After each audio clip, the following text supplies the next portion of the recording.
Greetings. Well, I was asked to do this, and it's been actually kind of on my bucket list because it's a little odd. But turn signal stocks.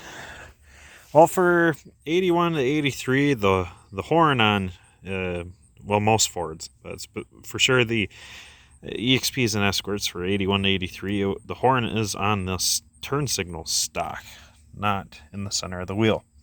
For 84 Ford, they'd fix this. But, fix is maybe the wrong word. They would change that or update it for 84 on up.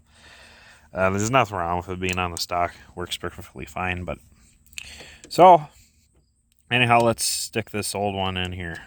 Now, you don't need to have the plastic trim off to do this. It's just I happen to have this off because I'm busy diagnosing a few things. But so this is what my old crappy stock looked like here, and it's orientated correctly, and it's damaged in such a way that I can simply spin it and it will come on out. I'll show you where it's damaged.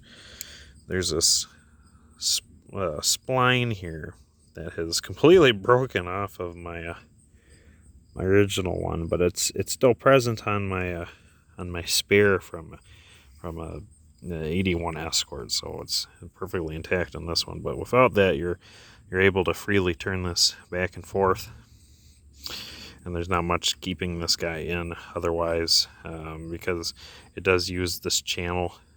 There's like a spring clip or something inside the switch, and that allows it to come in and out. Without it, it kind of goes in and it locks. But to remove, simply all you do is just give a really firm yank. Nothing too crazy. And once you have it in, it's going to be pretty hesitant to yank it out. And twisting it's not the way to go. As you can see, that's how you break that tang off. And then there's no reusing this without doing a little bit of welding and doing a whole lot of special close grinding. But so this one will actually kind of have that in store for it someday. I'm going to hold on to it just for that. And then, we'll probably do that before we form a replacement of plastic stock onto this piece. So then it's all like this, because they all tend to crack like that. And that's simply because the metal shank is rusting. As it rusts, the metal is expanding, forcing the plastic to expand, so that cracks so it can expand, and then it just falls apart like so.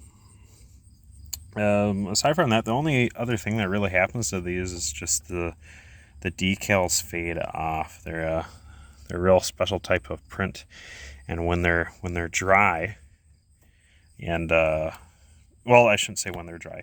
When they experience some amount of UV presence, when they spend a lot of time in the sun without any kind of use, the paint gets real, or not paint. I don't know exactly what it is, but whatever it is, that white pigment gets real soft like chalk, and if you touch it, it'll actually smear. But once you start using these a lot, they're completely resistant. I mean, they'll hold up to almost anything, unless you use it all the time. That's how these horn emblems will wear off. That's what happened here. Someone used it so much that it just vanished.